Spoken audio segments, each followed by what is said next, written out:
All right. So to maybe most of you already have heard of Blender, but I would really like to, like for those who haven't heard of Blender, I would like to just share a few words with you about it to just get you all up to speed, what we're doing currently. And for that, I have a Blender reel. So let me just play that.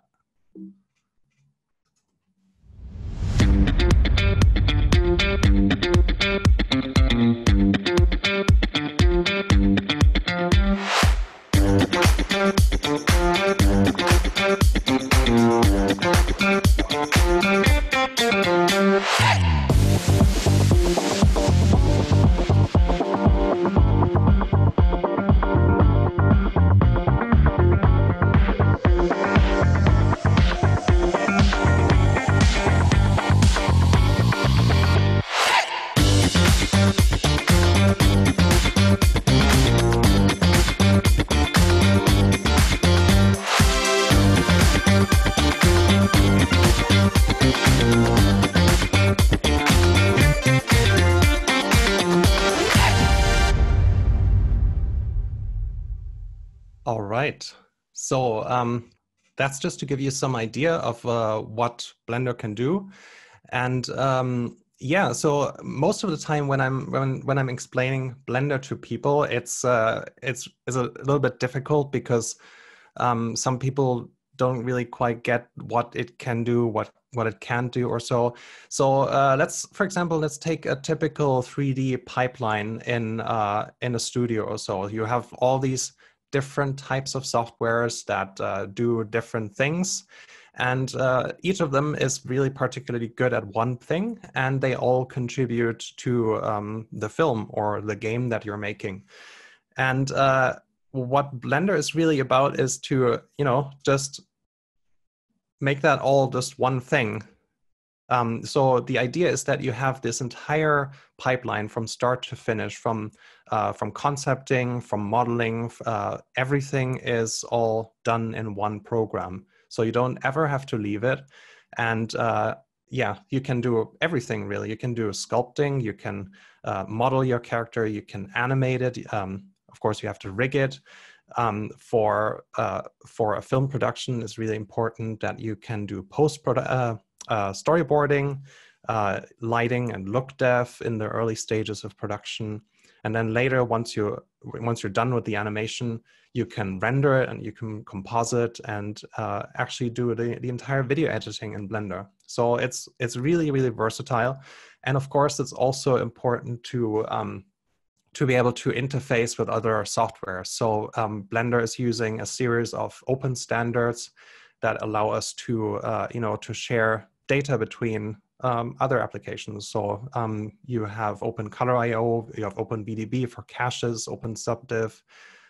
Recently, we also had Pixar's USD support in Blender.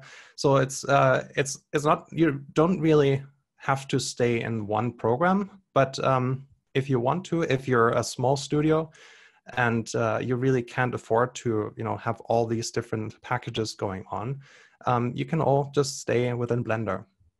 And of course, it's free and open source, and that means that whatever you're doing with Blender, you can do anything with Blender. Basically, you can do commercial work, freelancing, and all that kind of stuff. You don't have to pay for anything, and it's all just there. You're not tied to any company, and it's always out there on the internet. Our slogan is it's free and open source for any purpose forever. So nobody can ever take it away from you. It's really your own software. So like in recent years, we had a lot of development in Blender, and I would like to just highlight two really amazing features that I'm sure most of you have already seen. But one of them is Eevee. So let me just share you this video here. It's already a while ago that this has been published, but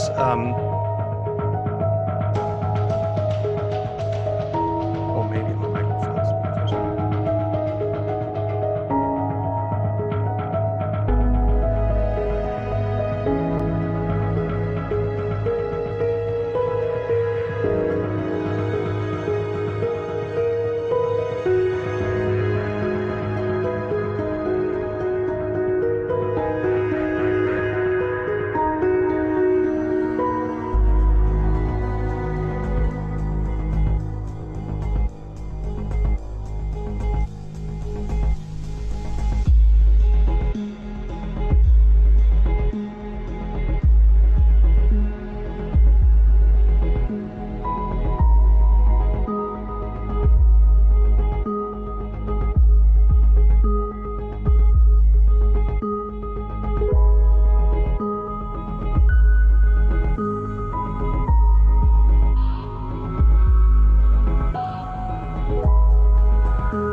right, I hope you can hear me now. Sorry if that got lost.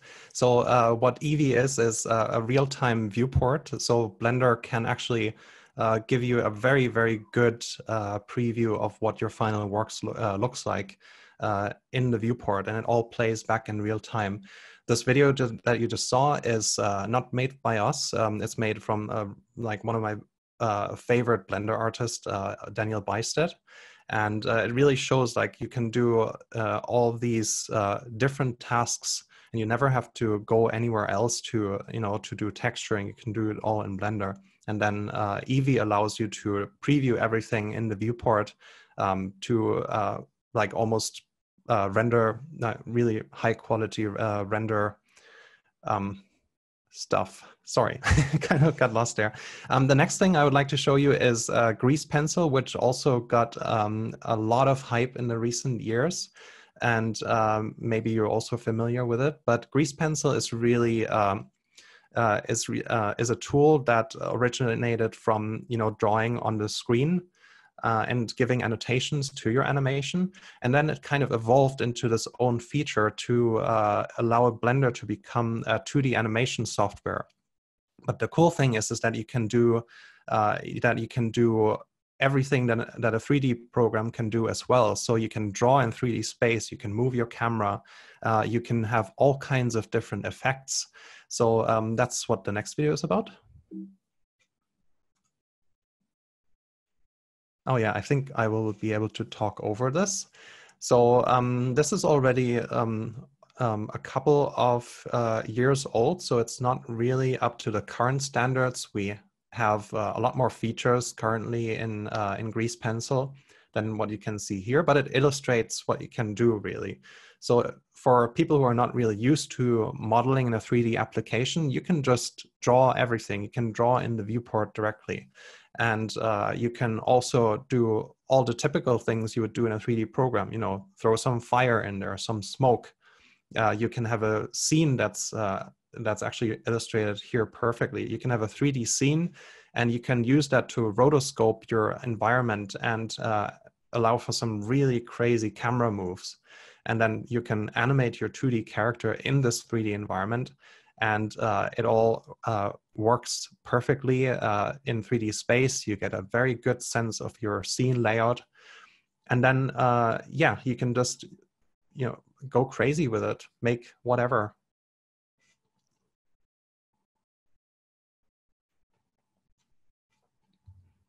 And what we added in recent years is also the ability to actually rig your 2D drawings with a very complex rig. You can add post effects into the viewport, depth of field, and some people like to add glow and that kind of stuff, some line art. And recently we've also added the possibility to convert meshes back and forth between Grease Pencil. So you can, that's actually a really cool thing I would like to show next. This is made from an artist who worked at many feature film studios. His name is Jama Jurabev. And he's actually using Grease Pencil to lay out your the model in 3D space, and then he actually uses that to play with different proportions, and you can really quickly, with just like if you're a really good 2D artist, you can really quickly just mock up your scene. Put some buildings together and you have a city, and then you can put that in your 2D application, and you can just fine tune it. You can draw over it, and then bring the concept art to the final level. And I think that's really, really amazing. So it shows that you don't really have to stay all just in the 3D, in the typical 3D realm that we're used to with meshes and polygons and edges. Your imagination just can go a little bit more crazy by just drawing directly. It's really super cool. So all this development in recent years got us quite some attention. Like I'm really amazed that currently our development fund, the way that we fund the all the well, the development on Blender is really doing really well currently. We have lots of individual people supporting us and chipping in money. And that allows us currently to hire over 20 developers who are actively working on Blender, which we never really had before. And in recent years, we also had a lot of attention from the industry. So we got some support from Epic, from the Steam Workshop, and from all these different companies that are suddenly seeing Blender as, you know, as a really cool thing to invest in, because it not only helps us to, you know, start getting the development, you know, have it going a little bit faster, but also to, you know, they can just use Blender for whatever. So I think that's really super cool. So with all this development in recent years, we had to really expand Blender, like the whole Blender environment. We're currently situated in Amsterdam in this, some people call it really ugly, in this really ugly building here with a big Blender sign in the front. But what that really did is like the whole development around Blender really exploded in recent years. So we have over 20 people currently working in this building, and it's really a mixture of all kinds of different you know, people from different areas. So we have mostly developers who are improving Blender every day, and they're getting paid by the Blender Development Fund. But then we also have a small film studio. That's I'm part of that, and we are actively using Blender every day. So the idea is that we kind of have this hybrid of art and technology working together under one roof, and with that we're able to, you know, use Blender and stress test it and not develop Blender in just a vacuum, you know. So yeah, let's just talk about the film studio part. I have a little reel just to show you what we've been working on in the last couple of years.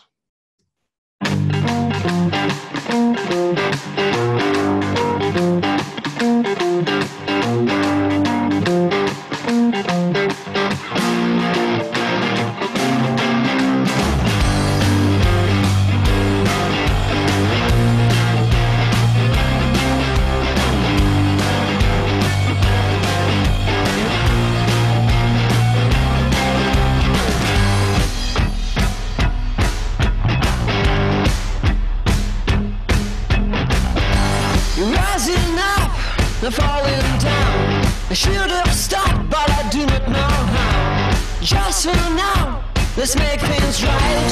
Have some fun, or at least we'll try. You got your truth, and I got mine. So what the use of blowing my mind? Some kind of game where we both lose. Should I blame me if it's not you?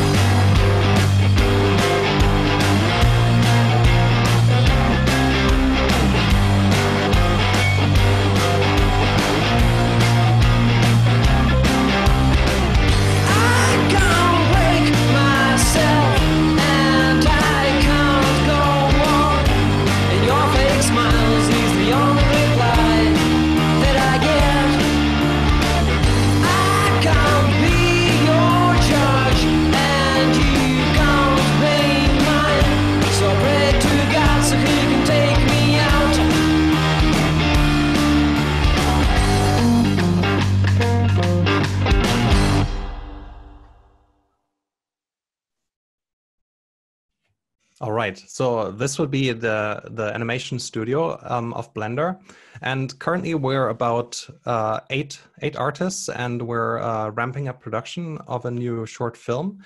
But okay, let me just explain quickly what we're doing. So as I said, under the roof of Blender, we're basically this kind of hybrid between artists and technical people. And what we're doing as artists is to, you know, create short films. So we're able to test Blender under real production conditions every day. And that's already been going on for the last, I would say, 15 years or so. So we really like with every one of these projects, we've done over 12 of them currently. We've tried to address a different part of Blender, and with every project, we try to push Blender a little bit further. And that's just to, give the development a target and to keep people on board and all happy and working towards, a common goal and everything. And then usually what happens with those films is that we publish them online for free. And we also have a platform called the Blender Cloud. And we're using that to kind of finance the films. And the Blender Cloud is really a place where you can subscribe for a monthly fee of 10 euros, and you can get all the data that we're producing with those films. So you can not only download the film for free, you can also use the characters from the film. We are producing extensive behind the scenes material and footage. You can get all the textures for everything. The posters and all that kind of stuff. And while that happens usually while we are producing the films. So people can actively see what's happening on the film production every week. We're uploading all the material that we're creating of each week. Usually that's on a Monday. And then people can just check it out. Okay, there's this new shot that came in. What did they do here? And animation started on this shot. Oh my God, and now this shot has been cut, So we really try to make the production of those films as open as possible. And we also have some software that helps us with that. So we have the Blender Cloud basically as the back end of our film production. So we're also using it to manage the shots of the film, tracking the assets and the progress behind everything. And we're also using it to render everything. So all the film is basically authored completely on the Blender Cloud. And of course, Blender is still free. Like this does nothing really, this has not much to do with the actual Blender program or so. So the source code is all separate. That's all on the open source side of Blender. But the Blender Cloud is really about opening up the studio, our studio, up to the public and letting people see behind the scenes of a film production. And learn from it also, because we not only have tutorials for each film project that we're making, but we're also publishing Blender tutorials themselves. We have, I think, over hundreds and hundreds of hours of tutorials about Blender and about different production aspects of Blender. So it's really a learning platform, and it's really the best documentation of how you can make a film production in Blender that is out there. And as a studio itself, we're of course using Blender every day. We're trying to completely use only open source software. So everything that we do can be opened and checked by other people. So for example, for version control of our films, we use Subversion. We use Krita for drawing, GIMP, Inkscape, and all these kind of different open source projects. So we're really trying to make it as open as possible, and we're also trying to contribute to those projects. So not only the Blender development benefits from it, but also the whole open source landscapes.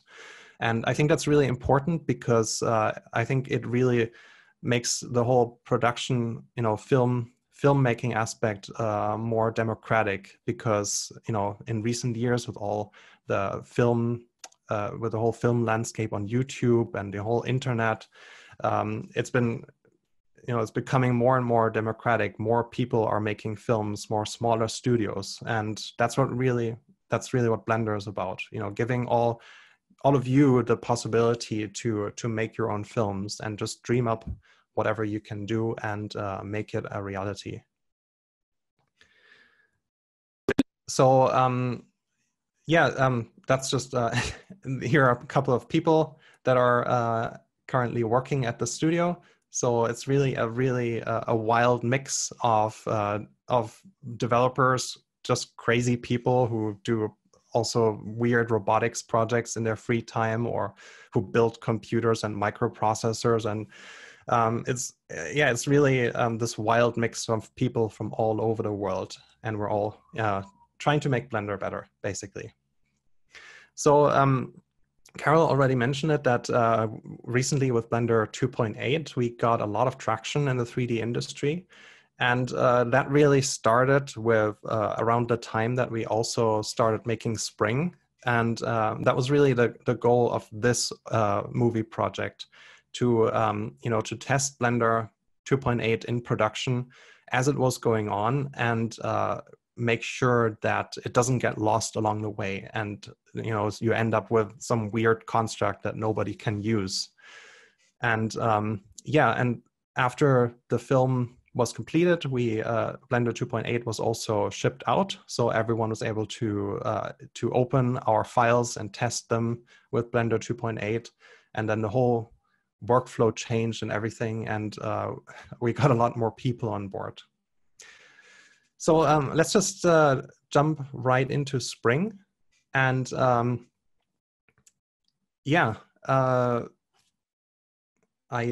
don't think, okay, what time is it? All right, so half an hour, perfect.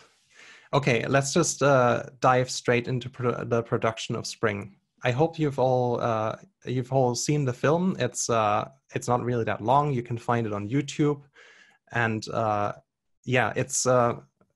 Let me just show you some statistics about it. We made Spring, I would say, over the course of 1 year, between 2018 and 2019. And during that time, we switched from Blender 2.7.9 to Blender 2.8. So in the middle of production, we were suddenly being thrown into this building with all these developers, and we had to use a different software, and we had to get, the upgraded Blender, which totally worked a little bit different than Blender 2.7.9. And we had to get accustomed to it and give feedback to it. So that happened all over the course of 1 year. Duration of Spring is about 7.5 minutes plus credits, and it has around 102 shots. And some more statistics for people who are interested in this. Of course, the shot format is the Blender file. So Blender is used for everything, for making all the assets of the film, making the characters, modeling, shading, rendering, texturing. We are rendering everything out to 32-bit multi-layer EXR, and the final output is in 16-bit EXR for whoever is interested in those kind of statistics. And you can also see some numbers here, how big the production repository ended up being at the end of the project, which is, I think, it's a nice little thing to see. On this project, we had about 8 artists working, more or less full-time. We had 1 part-time concept artist, 1 part-time rigger. So I would say in the studio during production, we were most of the time about 6 to 7 people. So it's not an entirely, big production, doing, pulling over 102 shots in a year or so. And of course, we had about, at that point in time, we had 6 developers helping us actively with the film, with features, developing Blender and helping us getting the production pipeline on board. And that's it. 4 animators were responsible for most of the shots of the film. Just to tell you a little bit what I was doing on the film. So this was actually my first directing job. Usually I do production design and art direction here at the studio. So I'm more of a visual person. I really enjoy, getting people on a journey, getting them into weird landscapes. And most of the time during a production, I also do lighting. So I was part of the lighting team of this film as well. All right. So how did this film come to be? So we, I believe it was right before Blender 2.8 was really gearing up in development. we already finished a project called Agent 327, which was sort of an animation proof of concept for a feature film that we're currently developing. And for a very, very long time, we were using Blender, the Blender version 2.79.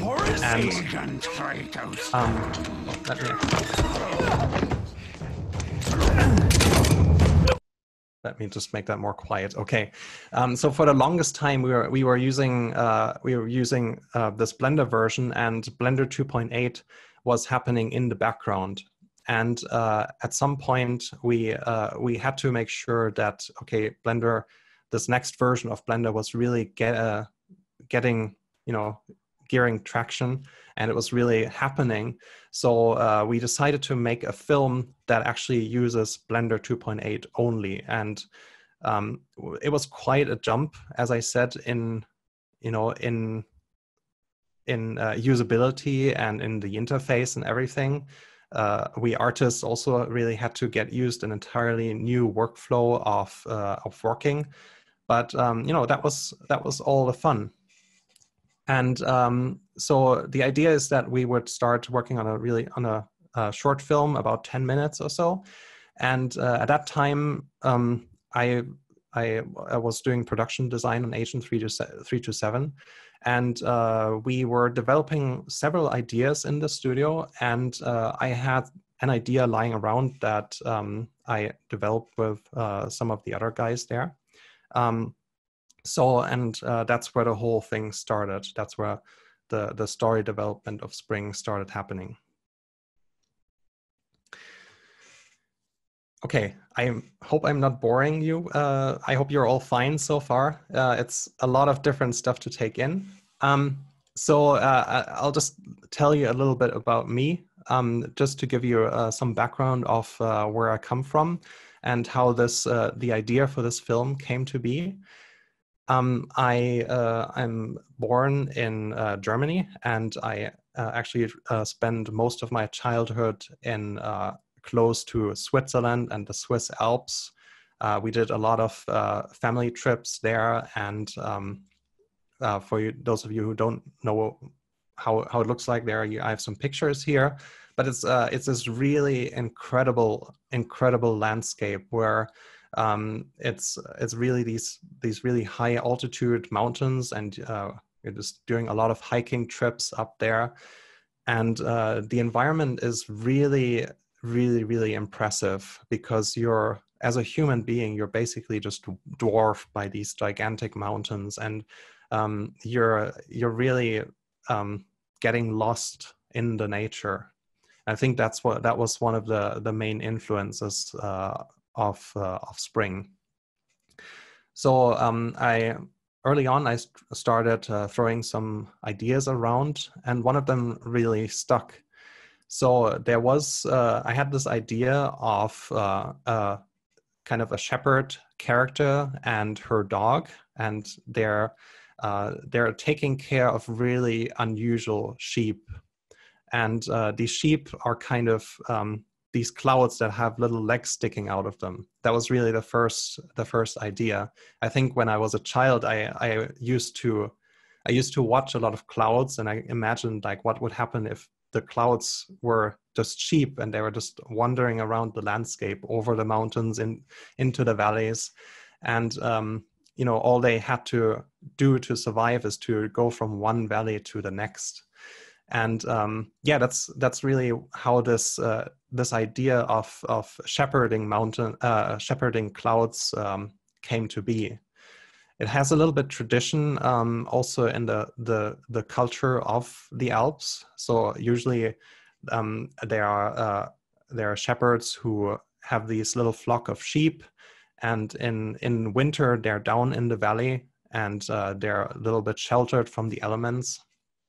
And then in summer, the shepherds actually have to help the sheep to go on the mountain pastures and find grass, and there they just spend all their summer jumping around and eating grass and having fun. And that was another aspect of this whole this whole culture of shepherding in the Alps that got put into this idea.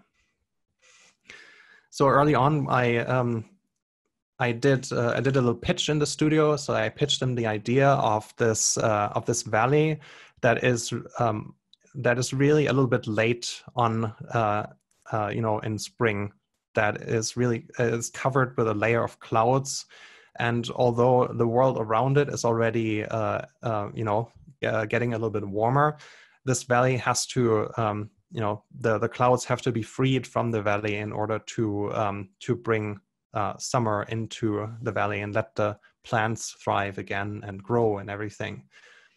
And that's when this girl and her dog, they're really, it's kind of a little bit ambiguous what they are. Maybe they're spirits of the mountains, maybe they're actual humans, but they are really a team to help the clouds be guided out of the valley into into the mountains, and then that's when spring comes into the valley and all the plants grow and everything. So that was kind of the rough idea of this whole project. Let me just talk about the concept and art style of it. Obviously, I'm not sure if it's obvious, but a big influence of Spring was the work by Studio Ghibli, and with their amazing depiction of nature. So I always wanted to make a film that's that's very detailed and very rich, and you have this amazing environment that your character is in, and the whole style of the film kind of helps you as the viewer to get sucked into it, to feel like you're a part of this gigantic world. And that's really the main purpose of the art style of this film. Very early on, I wanted to work with French artists. He has a web comic called Pepper and Carrot, David Revoy.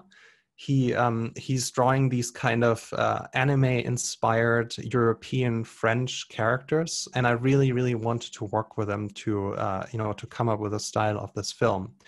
So early on, we contacted him, and he actually said, "Okay, let's just come over to France." And I spent a week in his workshop, and we were just at that point, the story was not really that refined yet. So we're just throwing around ideas of what this character of Spring could be. And what you can see here in this video is just with him with watercolors, exploring what the character could look like. And at the same time, I was doing storyboarding, really crudely, just with post-it notes and a little marker, and I just would stick them to the wall. And that's how the first rough pass of the story was assembled. And really quickly from watercolors, David jumped into Krita, which is, as I mentioned, open source. He's really active in Krita development, and he did a lot of concept art pieces on the computer.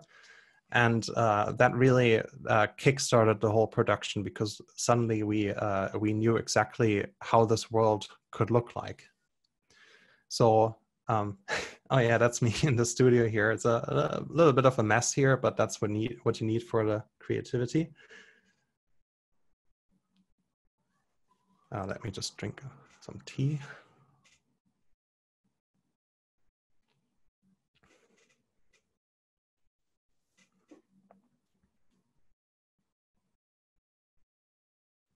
Yeah, so David was responsible mainly for the character design and the first rough pass of the environment.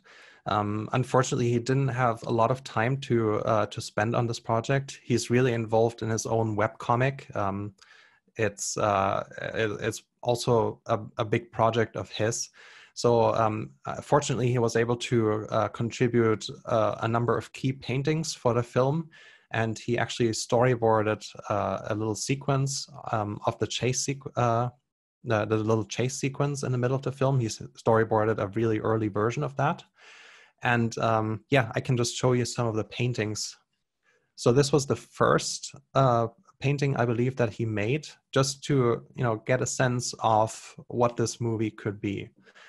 And as I've mentioned, the big selling point of the whole style is to make humans feel like they're part of nature. They're this little small component that helps this big cycle of life function, and we're just really one wheel in the big environment. We're not the masters of it. We're just helping nature to go along. And that was one of the first drawings that David did to see what spring could look like, and her little dog here. We of course, over the pre-production, he made more paintings. So this is a drawing of the pillar. This pillar was pretty much part of the story since the beginning, and the idea was that sound in this film is really the driving factor of this whole cycle of seasons. That there's spring has the staff, and she interacts with this pillar to to kind of send a wake-up call to all these creatures, and then they in turn communicate with sounds with spring, and she has to find the right tone to help them lure those creatures out of the valley. And the idea behind the design was also that we would really take natural light as an influence, kind of like the early Disney films where they still kind of photographed all the slides, all those cells with a real film camera, and they had real light shining on it. So all the drawings kind of had this mood that was really influenced by how light reacts to film, and that was one of the big key points of this whole film, that the lighting would feel very very deep and very not so much realistic, but very rich and very dimensional, kind of. Here's another drawing. This was an earlier concept where the story actually was longer. So Spring had this little hut, and there was this whole story point of her, being an old woman in the beginning, and then she dies and she gets reborn again as a young girl, and she has to relearn basically how this whole spring thing works. And that was a really long version of the film that we just had to cut down in order to make it all feasible for our production. But you can see here the Spring's hut. We actually modeled it, and here's another interior view that I would love to go back to this and at some point show more of this. But yeah, the idea was that Spring in the beginning of this film would wake up in this hut and she wouldn't know what to do, and she would go outside and everything is frozen there, and she has to figure out how to bring summer or spring back to this world. But that's ultimately we decided that would just be too much to do. I think that would have been like a 20-minute film or so, and that was just not possible for us. Let's talk a little bit about the layout and the storyboarding and story reel process of this film. So the film had, as I mentioned just now, had many different incarnations. We did a bunch of storyboard passes of the entire film. We did a complete layout pass in Blender, and the movie really changed a little bit over the production. It started around, I would say, 15 minutes or so, and then we cut the whole reincarnation story, and we had to reshape a lot of the different parts of this film over the course of the production. With all this technology in mind, it's very interesting to see that we relied on Post-it notes for a large portion of this film. It was actually really funny because yeah, of course we were all, you know, drawing on the computer and drawing on tablets and everything, but post-it notes, you know, just being able to walk to a wall into the room and sticking a post-it on the wall, and then you can stand there with other people and talk about it and rearrange things. That made it incredibly tactile and very, very interactive. And so most of this story development happened really, really rough in drawings and post-it notes. They're not really pretty to look at, but they help us in the studio to communicate about the story points. And you know, when you're stepping back, you can just look at it and see the entire film at once. I think that was very, very cool to do it. Of course, we also used grease pencil in the storyboarding of this film. And as I've mentioned, it's a super amazing tool to lay out a scene actually in 3D. And you can really super quickly draw, draw your character moving in your scene, but you can try different camera angles and different timing and everything. And it's very tweakable. But ultimately, we were 3 artists. It was me, Hjalti Hjalmarsson, our main animator, and Pablo Fournier doing the storyboarding. The technicalities, all the technical things just got in the way. So we stuck to using post-it notes for most of the time. For example, here's a layout of an earlier version of the beginning of this film, where you can see a Spring waking up in her hut, and she kind of sees, oh yeah, there's this valley, and she really has no or little memory from her previous incarnation. And then Autumn, the dog, he was kind of her guide, her master, so to speak. To help her, find the way. And that ultimately, like I said, that was a little bit too complicated to do, but also it led to a lot of weird situations where the dog would bark and then Spring would follow, and then the dog would point or bark again, and then Spring had to do something. So it was very, very, very boring to look at, really. So that's why we also decided to cut it. Here is one of the storyboard pieces that David did. I hope it's playing. Oh yeah, it's playing. So this is an example of very, very early storyboarding done by a completely different person. And David is this amazing artist, and we, like us with our puny little Wacom tablets, we couldn't really keep up with him.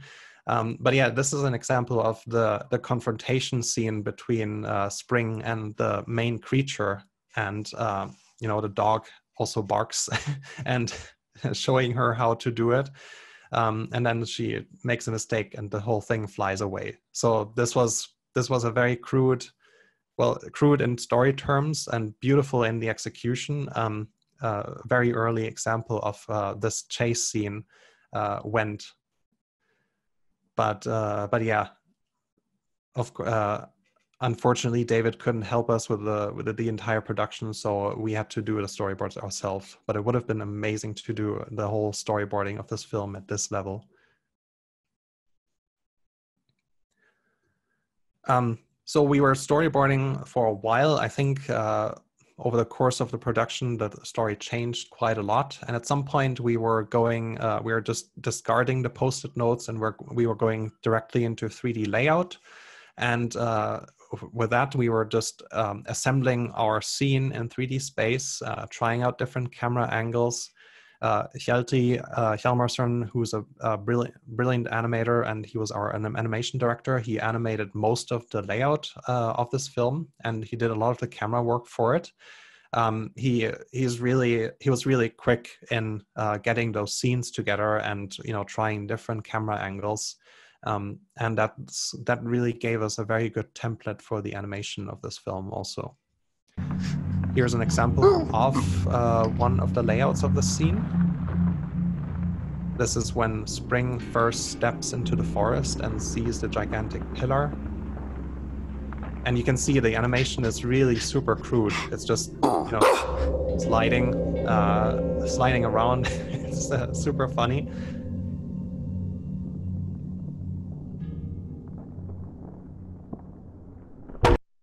Yeah, okay, that's it.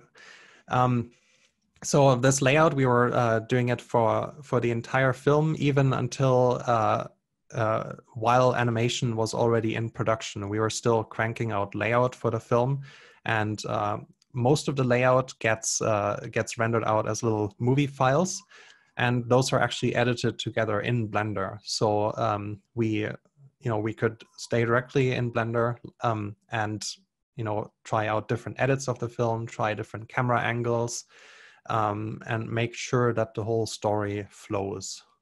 That was the main storyboarding and layout process of this film. I would like to show you a really special version of this film right now. For people who haven't seen the film, it's probably good to catch up, and it's not too long. It's about 7 minutes, like I said. But what I'm about to show you is what we call a quad split of the film. And it shows you in the top left corner a really early storyboard drawing pass of the film. In the top right corner of the film, you see the very rough layout that we did for the entire film. So this was the template for the animation. In the bottom left corner, you see how the 3D viewport for most of these rendered shot looks like. So the raw OpenGL rendering for this. And then in the bottom right corner, you see the final completed film. And I hope it plays with sound. So I'll just mute my camera and I'll meet you when it's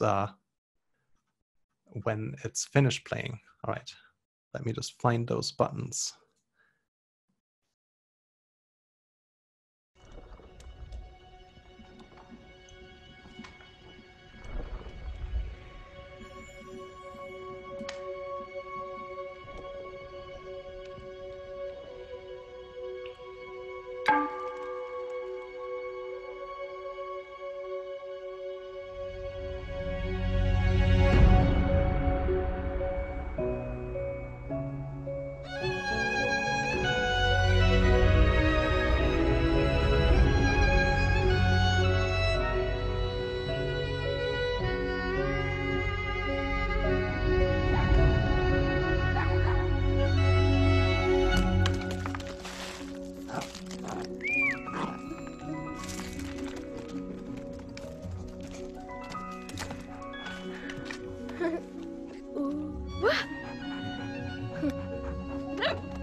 Okay, all right, so I'll just cut this off here.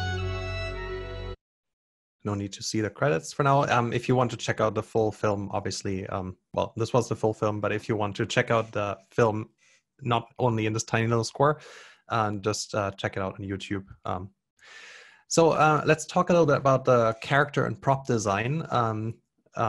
Mainly how the whole concepting phase went, and then transferring David's beautiful drawings into a three-dimensional space, and then rigging, to get everything ready for rigging and animation. So yeah, as I mentioned, David unfortunately wasn't available to us the entire project, for the entire duration of the project, but he made us incredible template drawings, these little model views and some expression sheets that gave our modelers, our main modeler was Julian Kasper, and he's mainly working with sculpting, with the sculpting tools in Blender. And yeah, he really had to find a way to interpret these drawings into 3D, because yeah, you can't just turn something flat into 3D and have it work 100%. You have to make some compromises. So yeah, this was the model sheet for Spring that David gave us. And to tell you a little bit about this character, we wanted to keep her origins ambiguous. So whether she is actually a mountain spirit that is 1,000 years old, or whether she is actually just a little girl, we just want to keep that a little bit ambiguous. But the idea is that she could be part of this ancient civilization that takes care of the cycle of seasons. So all across the world, you get some hints about this ancient civilization with, with the gigantic pillar that wakes up the creatures, and in the end of the film, with the stacks of those little horned chimes that of course are part of the creatures, and they're harvested each seasons, and then it goes over centuries and centuries. So that's what this whole culture, this whole culture was about. And she might be the incarnation of Spring, or just one part of this little of this whole environment. We wanted to keep that ambiguous. But her main appearance, we were kind of going for a girl about 14 years of age, and everything about her character had to reflect the life in the mountains. She had to have clothing that was all natural, and that could be made from all the different parts, all the different elements and different things you can gather in the mountains. So here are some expression sheets that David made. These were mainly just to give us a little bit of a hint of how the character could emote. Of course, it's, as I said, it's a little bit different to make a drawing of a character and then to make a 3D model of a character. You always have to kind of make some compromises and find the essence, that spark that makes that character emote in a certain way. So Julian Kasper, as I mentioned, was the main modeler. He basically modeled the entire film, and he started interpreting these drawings by David. So these are some sculpted 3D expressions that were kind of loosely based around David's drawing. And from those, we kind of started making a 3-dimensional model of her. In the beginning, mostly with sculpting, and then later also with traditional mesh modeling. And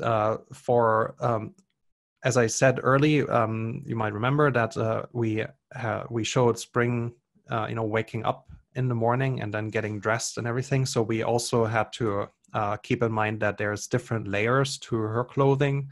So she's actually wearing this felt coat on top of everything, this orange felt coat. And then she has a pullover underneath it that shows on her arms. And then she has a scarf. It's a leather scarf. And the boots are also made of leather. So here you can see a couple of different versions of that coat, of this felt coat, because that was really one of the main design points for David. He wanted to make sure that we can tell Spring from a distance. So she has this really bright kind of red-orangey coat that really stands out, especially in the forest where everything is dark and gloomy. You can immediately tell her from a distance. And she is kind of this, almost this little triangle bouncing around this huge environment. And the coat is made out of wool. It's kind of a felty, thick woolen coat, and it has these different patterns that that kind of should evoke the sense of spring and flowers coming to life. So here were a few tests for that. Also, I think they're just paint overs, and this was kind of a little bit closer to finished. So this was the final textured version of that coat and the different the different layers of her clothing. We also added some engravings, some runes on the boots to make them feel a little bit more ancient. And in this part of the process, most of the hair was just done with mesh modeling, and later on we would fill that in. And we would keep adding details and details. We would use the Blender's hair tools to groom her hair and to add those braids to the side and the ponytail. And there's also some really subtle detail in the clothing to make it look like it's actual felt. Like there's little strands and little particles in the felt. And we really wanted to make sure that all the materials in this film feel very believable. Even though the character is stylized, we wanted to make sure that you could actually believe that this whole world exists. And then, of course, Spring has a staff. So that was one of the biggest character props that she had, and the staff should look. It should basically look ancient. That was the main brief. Like it's this part of history that gets passed over generation to generation, and it's basically this round shape. It has this round shape on the top that almost looks like it's been grown out of a tree. It feels very natural. And also we wanted to make sure that over the course of the film, we would show the changes in, the changes of her on the environment taking effect on the staff. So we actually made sure that it sprouts the little leaves and it grows, and that it kind of changes its appearance. I think the main inspiration for the staff was a cherry tree bonsai. So we have this little leaf, we have this little flower petal sprouting at the very end of the film. That's a cherry tree. And here you can see some screenshots from texturing in Blender and some look dev in Eevee. And this was also done mostly by Julian. So here you can see the finished character in a little turntable. This is with all the particle hair, with all the eyebrows and eyelashes, and all the detail and displacement in the clothing, in the boots. This gives you an idea of what the detail level was for this character. During modeling, of course, at some point, rigging takes over. So once the mesh is all there, our rigger, who was also working externally at that time on our production, he was doing some experiments with applying a facial rig and a body rig to the character. So it gets into, we go from modeling kind of smoothly into doing expression tests with the character, with the actual rig on, with bones and deformers and everything, to make sure that we can actually achieve everything that we have to tell in the story with this character. So this was the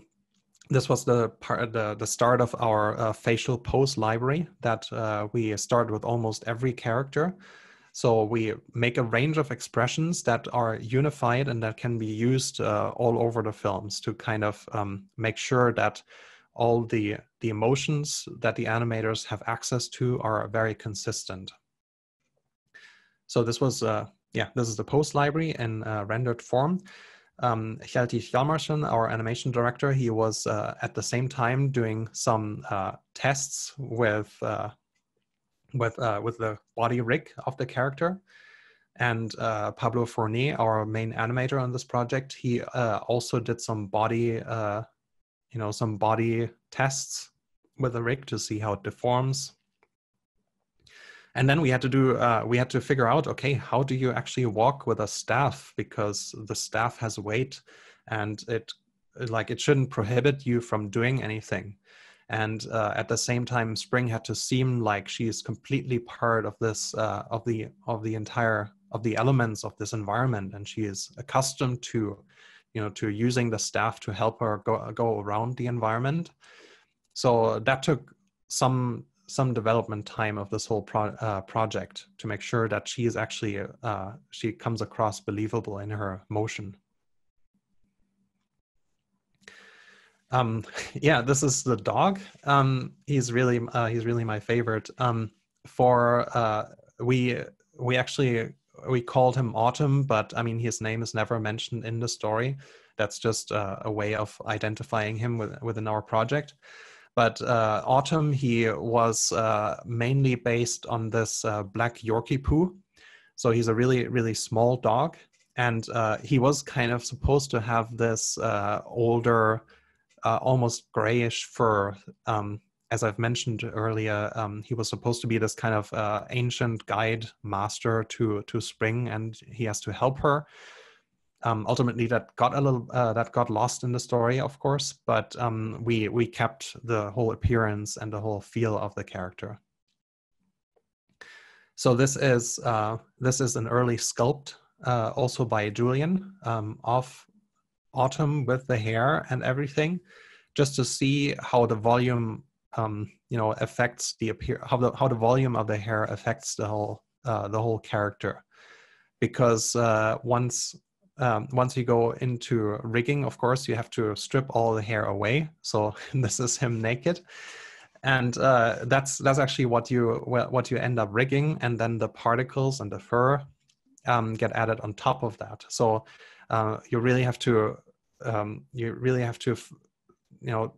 work on two different fronts here. You're working with the anatomical skeleton of the dog, but at the same time, it should give you the appearance of this fluffy, cute little thing where you can almost not see his eyes. Here's some animation tests. This was done by Pablo Fournier. He, I believe, was an animator also on Secret Life of Pets. So he was very accustomed to working with animals and trying to emote through this thing that is not a human. So here were some walk cycles and some run cycles and trots, also with particles on top of it. Of course, he also had to use dogs as an inspiration for the emotions, because they are not humans and they emote differently. This is our pose library. This is part of our pose library. So we have different ear positions and different eyebrow positions and mouth positions. And of course, the animator has control over all these different elements once they're animating a shot through the rig. But this pose library is really good as a starting point to keep consistency across the board between the 4 different animators that we had. And as I mentioned, it looked completely different with fur. So we had to go back and forth between rendering and animation to make sure that the character wouldn't get lost in all this fur. And during the animation, the animators would have the mesh hair always at the same time visible, so they could kind of guess what the character would look like. This is a really early test of Autumn in the environment with all the fur applied. And what becomes immediately obvious here is that he's a black dog in this really, really dark forest. So it's a big problem, because you have to cheat a lot with the lighting to make him actually visible. Otherwise, he would just disappear. This was a walk cycle. Another walk cycle render with the hair on top of it, and you can see it kind of moves around, but it's also a little bit stiff. So yeah, that was one of the problems also, that the we couldn't really afford to do a lot of dynamic hair, because that just takes another person to do a simulation on every little shot. So we had to be very very clear about which of these of the shots we could actually afford to simulate to give the fur that that follow through, or that softness in animation. Here are some fur animation tests. They're really, really early, and we had to fight a lot to get the simulations really stable, especially when the dog is running. And yeah, but you see that adds a lot of life immediately, because all the stuff is suddenly moving dynamically, and it feels soft, and you can feel the wind and the influence of the elements in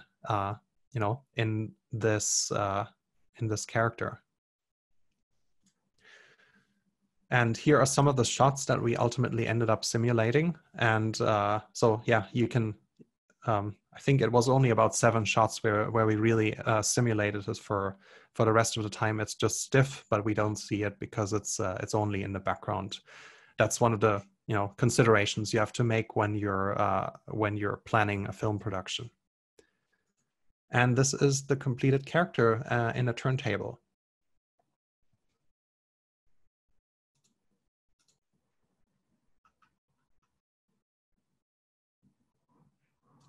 All right, the next big thing was the creatures of this film. They were kind of mysterious. They're because they're kind of supposed to be these sheep that are covered in clouds. And oh, by the way, how are we doing with the time? Is everything good? All right. Yeah. Sorry. Yeah. Yeah. Everything is good. Okay. Yeah. Good. I hope my internet connection still works. All right. Good. Thank you. So with the creatures, they're really the main. They're the depiction of nature in this film. So we wanted to make sure that they really feel ancient and mysterious and gigantic.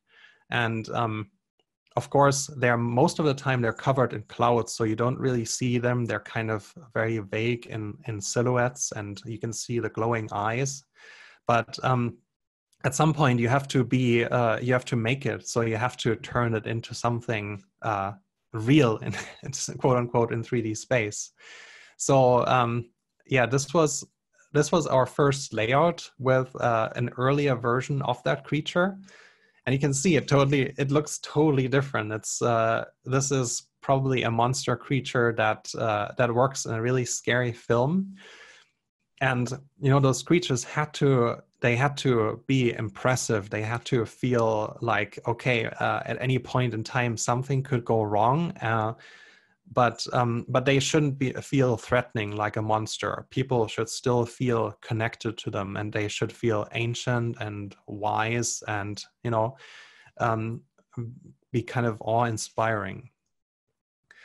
So what we ended up is combining different elements together for the final creatures. So we have, of course, the Studio Ghibli influence from Nausicaa, Valley of the Wind.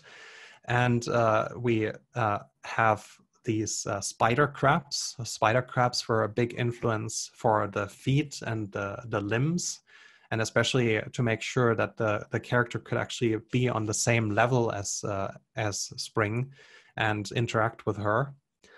And then we also looked at poodle moths, because poodle moths are these strange insects that are still very cute because they're furry, and they have these little antennas. And trees were a really big inspiration also, because our theory is that these animals, they're all around, they're all around us, but they hide by just sticking their heads into the clouds, and their feet actually look like trees. And when they stand still, they just look like trees. So the main creature was supposed to be this birch tree, this really ancient birch tree that's maybe 1,000 years old. This was an early sculpting test by Julian. you can also see a little screencast here of him working, and we tried different eye positions and you know, to find a focus point for the camera on this character to be able to interact and emote with us.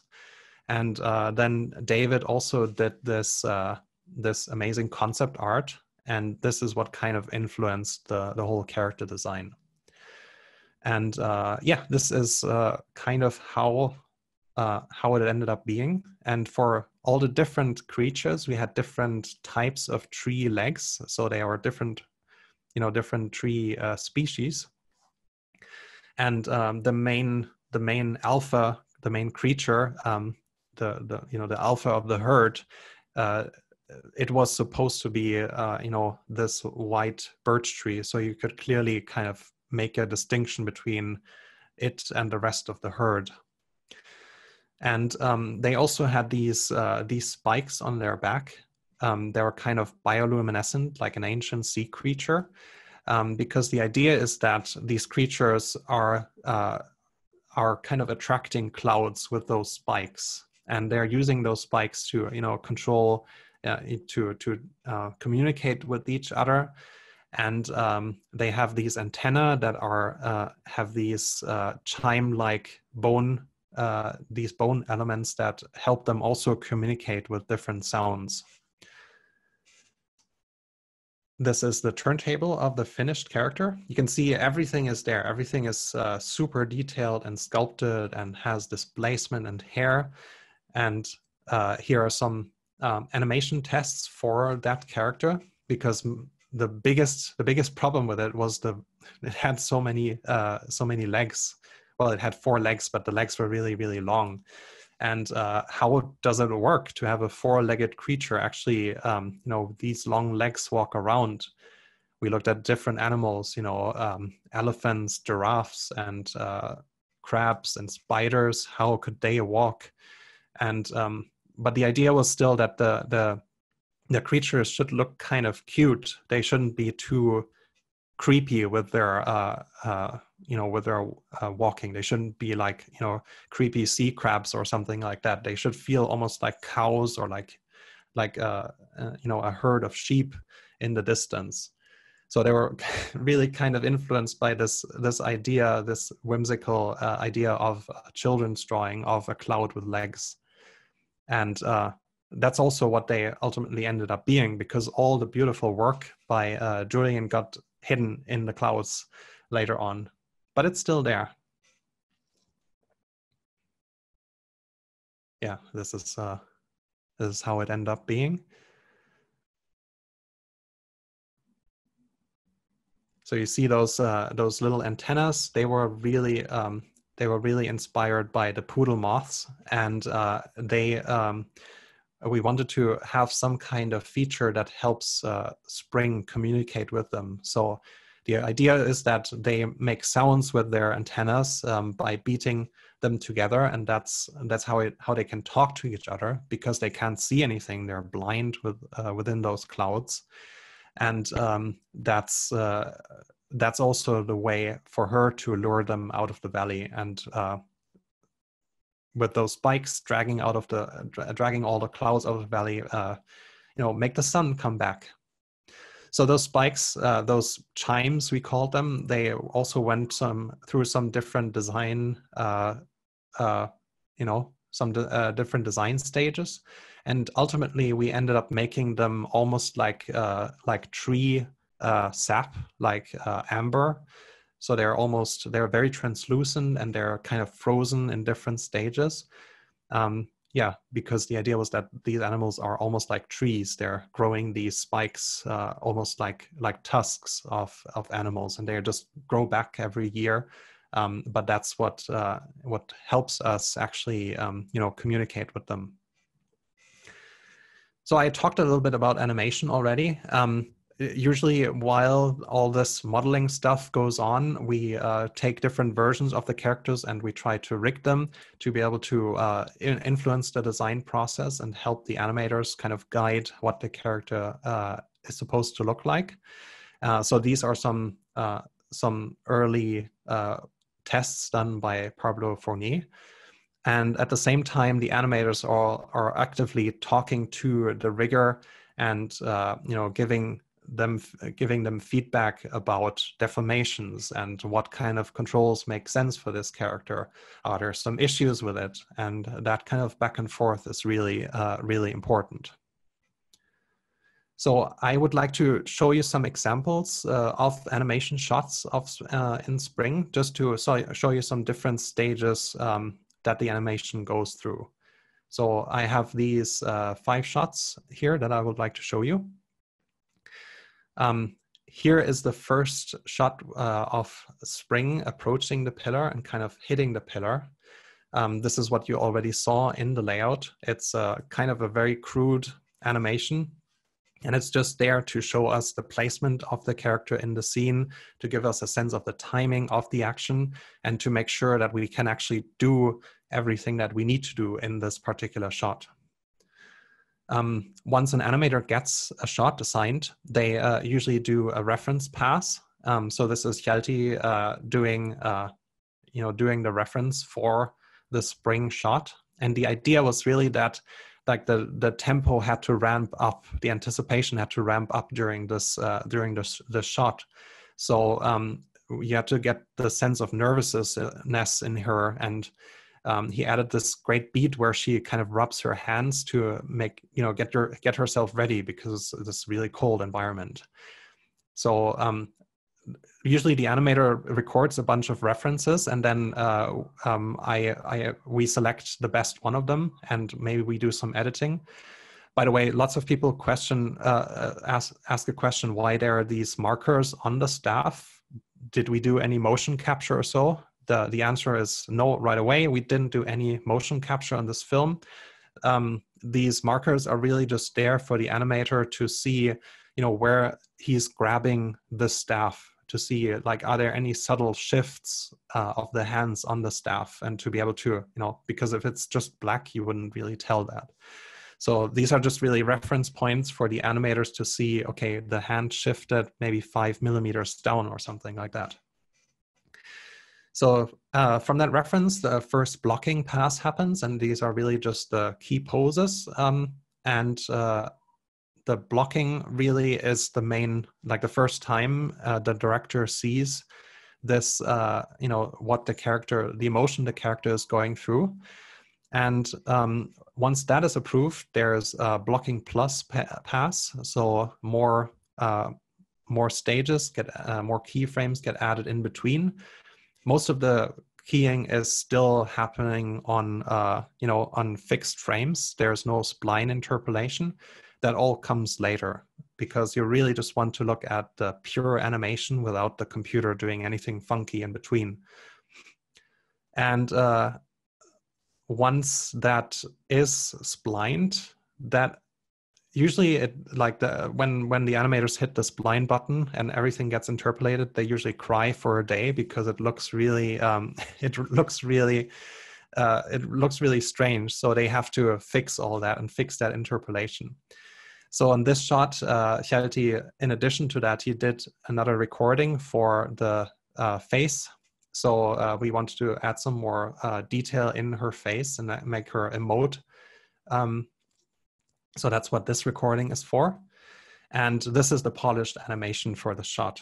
And this already has the animation and a little bit of the simulation for the ponytail. But yeah, this is the final animation, and you can also see the markers on the staff here that are just there to help the animator to see where the hands are located currently. All right, this is the final render of this shot. And here's a little bit of an alternative view, how the whole layout in the scene looks like, because yeah, of course you have to be mindful of where the character is in the environment, because the staging has to be consistent between all those different shots. And this is how she looks like this is what the animator sees in render usually. All right, let's just go to another shot. This was a shot done by Nacho Conesa. He was one animator on our project. You can see him doing the reference here. and this was really cool because he added this little stage of her slipping on the ice once she runs, and yeah, he like, this is a really amazing shot. Nacho did so many great shots on this whole film.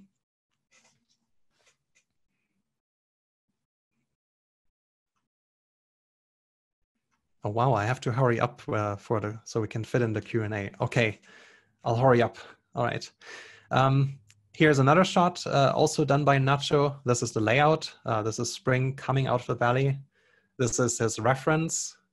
Unfortunately, here in the Netherlands, we don't have any mountains, so we had to go up a little hill. And this is the blocking pass and the spline pass. And then halfway, we also changed the camera in the shot to give us a handoff to the alpha creature. And this is the final render of the shot. Here's another shot. This is the last shot of the film done by Pablo Fournier. Here's his reference. And we have a little dog puppet in the studio. So he also did some reference for the, when the dog licks her face, because we wanted that moment to be really special and cute. And there's a lot of things that we have to take care of with weight shift in the body. So he did some reference there. And that's the spline version, polished with all the environment also animated. And this is the final render. Okay, now, of course, there's a lot more stuff that goes on for animation, but I'll just jump a little bit ahead so we have time for our Q&A. And a lot more stuff has to happen to make this whole thing work. Like we made a huge library of assets, of trees, of rocks, and different plants that all help to put the entire environment together. And that usually goes on during the entire production.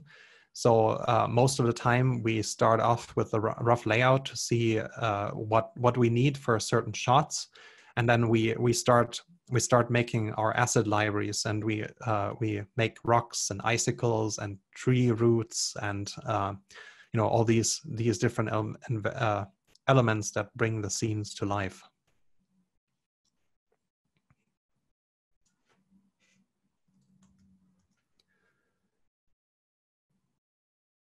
All right, so we have some different scenes that we we call them sets. Let's just say sets.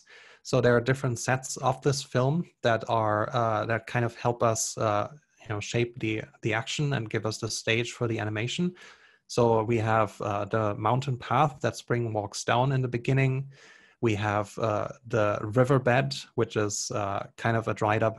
It's a dried up riverbed which contains the pillar that helps her wake up the creatures, and then that riverbed kind of connects to two pieces, which is the first mountain pass down into the forest, and also the continuation of the riverbed, which houses the chase sequence.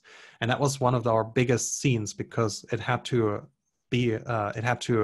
connect to the pillar stage, but at the same time it had to have this huge cliff with all these gigantic rocks, and it was a really, really heavy set. But most of the time the animators don't really see that stuff, but they see the ground and everything. But once we add this to all the scenes, it gets really, really heavy and complicated. But yeah, but that's what helps us to keep all the all the camera angles consistent. And then this is the second to last set, which is the one that shows the creatures walking out of the valley. And this is another set for the chimes, those chime strings on the waterfall, and for the ending of the film. And then we create a lot more assets because there's a lot of destruction happening when the creatures become wake up and there's tree branches falling. So we made a library of falling tree branches, and we have moving grass, and all these kind of effects that pop up in the background that we have to populate our scenes with.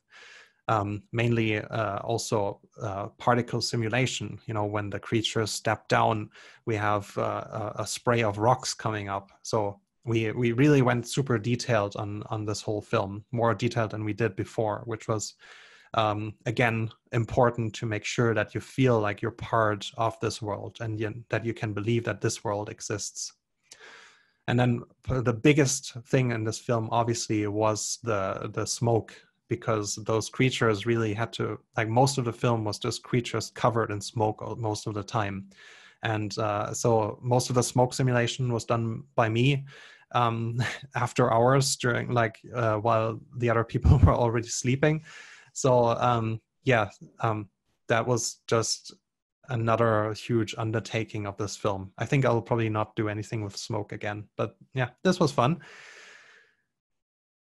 All right, let's go to rendering and talking about complicating things or complicated things. Like, as I said, the smoke really made this film very, very challenging. On top of all this detail in the models that I've showed you, and all this detailed and believable animation, the volumes and the whole rendering of this film was really, really, really complicated. So I'll just explain, I'll do this really quick. I'll just explain you really quick how we did some of that. And one of the, how we cut some corners and made sure that we were actually able to deliver the film with this really expensive rendering. So on this film, we started something we developed something called sample merging for Blender. And we were actually using a huge render farm to render a shot, but still a shot would take a couple of hours to come in. So what we came up with is the system where we just render a bunch of samples first, and we get the frames back from the render farm, and then we get and then we check it and see if it's good. And once we okay it, we send the shot back and we render a sample offset, and we get more samples back. We get more images back. And then what we were able to do on our side is to just combine those samples and then make an image that is less noisy here. So this was really important to be able to get the frames back from the render farm and actually check them before you wait 5 hours per frame until the frame comes back and then there's some error or so in there. During this project, we also tried out denoising, and now the denoising 2 years later or 1 year later in Blender, the denoising is really, really sophisticated. But back then we developed something that lets us actually denoise in post, because we are rendering out these EXR sequences of the film. We did a bunch of passes on them. And what that allowed us to do is actually take the frames and even if they're a little bit grainy, we would pipe them through the compositing system, and they would be denoised, so they would be more smooth, and you wouldn't see all that grain going on. So here's just a little detail shot. I apologize if I'm going a bit fast. Then after we got the renders back from the farm and we denoised them and treated them, we did some compositing adjustments, and these were quite elaborate for this production. And what we used actually really quite heavily was Cryptomatte, which is this feature in Blender and some other 3D softwares. It's actually a standard that's fairly well documented and supported. But we used Cryptomatte in Blender to generate a quick mask pass of the entire scene. And that actually helped us in Blender to mask out different areas and, drive other things like, color adjustments. For example, here in this shot, you can see I mentioned we had problems that, Autumn, the dog, was showing up in the forest because he was so dark. So we actually used Cryptomatte to, select only him in the scene and then brighten him up a little bit. And what we also did in post extensively is some error fixing, or whenever when we re-rendered parts of the scene, we were able to use masks to place a re-rendered part, a re-rendered asset in the scene, and we wouldn't have to re-render everything. And finally, we also had a library of smoke puffs that we used to create the breath effect of the characters, because we had to sell this idea that this environment is really cold, and that was also composited on top of everything as a final pass. And oh yeah, here you can see it. And then for the final stage, editing and color grading was also done in the Blender sequence editor. So you can tell this whole philosophy of never leaving one program, never leaving Blender. We really tried to go through with it and make sure that everyone who's using Blender can actually make a film in through all of these stages just in one software, and never have to go out of somewhere. Okay, how are we in the time? Am I good? We have 15 minutes left for Q&A, I think. Yes. Yes, okay. Then I will jump to the last slide. But thank you so far for your attention. That was a lot of stuff to go through. I hope it was interesting.